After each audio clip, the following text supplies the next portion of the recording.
hablemos de Sumeria y la historia. Una de las consideraciones más importantes cuando hablamos de historia es el hecho de que tenemos que tener en consideración que a pesar de la formalidad y de la epistemología en esta ciencia, no contiene en sí misma la rigurosidad, por ejemplo, de la biología, de la física o de cualquier ciencia exacta, de la que llamamos ciencias naturales. Las ciencias sociales, y en este caso la historia, no es que sea falsa, ni mitológica, ni nada por el estilo, sino que debido a la forma o al objeto de estudio, que en este caso es el devenir histórico, no posee un laboratorio, por decirlo así, no se puede replicar la historia de ninguna manera. Este, Se tiende a desdibujar los términos cientificistas, positivistas, digámoslo así, y eso no le da menos valor al hecho de que se intente explicar el pasado. ¿Ok?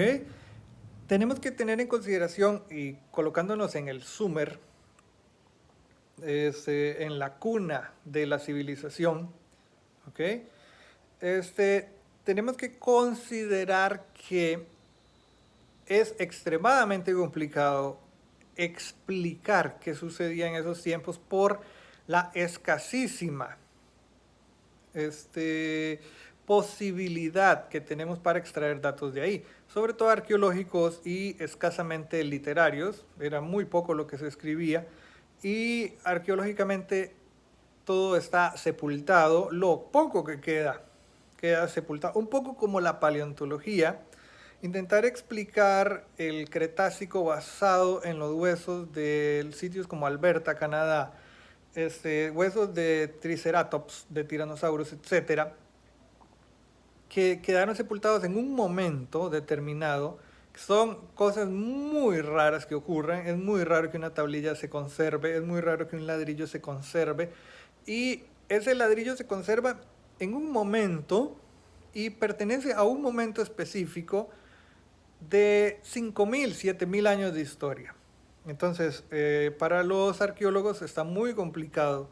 Si te encontrás un ladrillo por ahí con alguna muesca, alguna inscripción que nos deje datarlo, es muy difícil decir con ese ladrillo qué estaba ocurriendo ahí.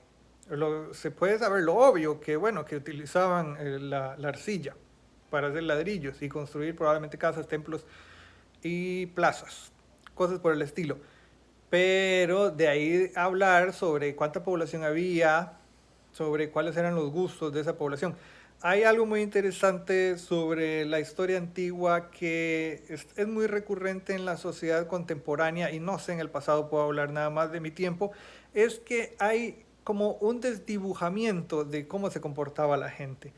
La gente del Sumer de hace 5.000, 7.000 años era gente como nosotros. Era gente tan inteligente o tan boba como la gente de ahora. Había probablemente vagos, habían probablemente ingenieros, había gente especializada, muy inteligente, que se rompía los sesos para crear cosas ingeniosas y podría ser negociarlas con algún vecino, qué sé yo. Estamos hablando de que esos son los albores de la civilización. Claro que en la actualidad hay muchísima técnica. Conforme avanza el tiempo, la técnica avanza también y la tecnología de paso. Y ahora las cosas son extremadamente complejas en comparación con hace 5.000 años. Eso es claro. Pero había gente tan lista que podía crear artilugios capaces de hacer cosas que ahora ni siquiera nos podemos imaginar. Entonces quiero que quede claro la idea de que la gente de antes era gente como la de ahora, no eran tontos. No hay que comenzar a explicar con que los extraterrestres tuvieron que venir a hacer las pirámides de Egipto, por ejemplo, o que vinieron a hacer los zigurats en Babilonia. No hay que recurrir a cosas fantasiosas. Tan interesante como la Torre Eiffel, tan complejo como los edificios modernos de Dubái, antes había gente capaz de hacer ese tipo de cosas. ¿Ok? Lo que tenemos ahora es una tecnificación, una apropiación, una invención de la tecnología que nos ayuda a hacer las cosas cada vez más complejas. La estación espacial es algo que impensable para los sumerios, pero ellos tenían sus equivalentes. Como citando a Isaac Asimov, él nos dice que en la edad del cobre, cuando se descubrió el mineral del cobre y comenzaron a utilizar las herramientas de cobre, es equivalente, esos químicos, que no eran químicos de profesión, pero era gente muy lista, que logró conseguir láminas de cobre para hacer herramientas y armas, son equivalentes a Oppenheimer a propósito de la película. Son equivalentes a los tipos listos en la actualidad. Alguien profano probablemente le vaya a costar un poco más poder sacar de la mena del cobre, no tengo idea cómo se llame, ya metal de cobre y comenzar a producir herramientas. En la actualidad quienes hacen eso pues está tan tecnificado que ya ni siquiera nos interesa de dónde vienen las partes que conforman el celular o una cámara o la computadora en la cual estamos viendo las cosas. Eso es lo que produce la tecnología, una facilidad en la calidad de vida. Bueno, y aunque nos desviáramos del tema completamente, tenemos que considerar algo muy interesante que cuando nosotros definimos qué es historia y qué es prehistoria, tenemos que tomar en consideración que es un concepto arbitrario, no tiene ningún sentido en la vida real, es algo que simplemente se puso en su momento para tratar de definir desde dónde vamos a comenzar a contar, basándonos en la evidencia escrita, las vivencias humanas y de dónde de ahí para atrás no se podía. Ok, vamos a ver. Esto no quiere decir que aunque en Sumeria se escribiera la primera vez, no quiere decir que no hubiera imperios anteriores, no quiere decir que no hubiera reinos anteriores, no quiere decir que la gente era inteligente antes también. Había probablemente muchísimos focos de población, probablemente hasta estados conformados de alguna manera y cosas por el estilo. No tenemos ninguna evidencia de ninguno de ellos porque la gente recurre muchísimo a eso. ¿Cómo puedes decir que de Sumeria se originó la civilización? Bueno, es que estamos anuentes a que si aparece en América un sitio más antiguo donde se escribía, donde hay una constitución del Estado de la manera tan compleja, digamos, hay un flujo burocrático lo suficientemente fuerte como para gobernar una población bastante grande, en América, en África, en China, en India, pues nos vamos a tener que abocar a las nuevas especificaciones. Yo no podría en mi vida jamás decir, bueno, la civilización empieza en Sumeria y voy a dar mi vida a cambio de eso. No, al contrario, ojalá se descubra algunos yacimientos en otro lado con escritura. Entonces, ¿qué define lo que es historia y prehistoria? A propósito de que es un término arbitrario, pero vamos a utilizarlo. La historia la define el momento en que en que las personas empiezan a escribir. Ya la humanidad tenía muchísimos siglos de camino, hasta el punto de que comenzaron a escribir. Comenzaron a escribir por las razones que ellos quisieron, pero lo comenzaron a hacer. Había un aparato burocrático en los estados en ese momento, también probablemente venga de organizaciones tribales que se fueron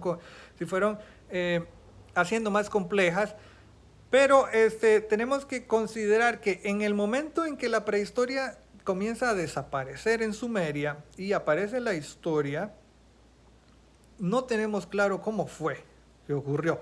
No va a decir Pepito que nació en la historia porque ya el papá de él escribía y el abuelito de Pepito, Alfonso, no sabía escribir, entonces estaba en la prehistoria. Digamos, es algo obtuso decir ese tipo de cosas, pero que se entienda el punto. No hay bien dibujada una línea de dónde comienza la historia, dónde termina la prehistoria, y la gente se pone muy quisquillosa, muy quisquillosa a la hora de tratar estos temas.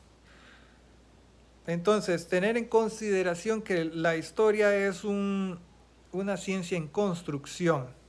Los nuevos datos arrojan nuevas ideas y vamos entre todos creando una nueva literatura en función con esta ciencia. Entonces, no podemos andar por ahí diciendo que la historia comienza en Sumer y doy mi vida por eso, porque no lo sabemos en realidad.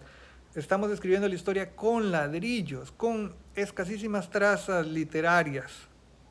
No sabemos nada de Sumeria prácticamente.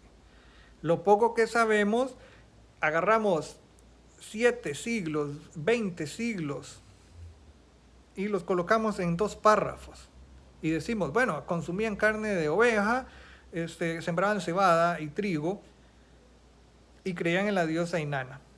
Cosas por el estilo. Eso no dice nada, no nos dice nada de la gente de a pie, qué pensaban ellos del cielo, realmente creían en la diosa Inanna, a dónde iban a agarrar agua, que cuando les dolía el estómago, qué hacían, qué pensaban de la sexualidad, que ahora es muy recurrente, que si los asirios eran tan violentos como la población actual, las maras en El Salvador, que gracias al cielo se van eliminando, o que los narcos, que las guerras estadounidenses en Irak, la guerra entre Estados Unidos y Rusia en Siria, o la guerra actual de Ucrania, es más cruel, o más sistemático, más inteligente, el hecho de hacer la guerra ahora. Ya las presiones ideológicas son también más complejas. Entonces, dejar de afirmar cosas a veces sin sentido, a veces nos damos la licencia de decir cosas sin sentido, basándonos en especulaciones. Y está bien soñar, pero de que la realidad sea una cosa y lo que yo pretendo que sea la realidad son dos cosas diferentes. Eso sería todo.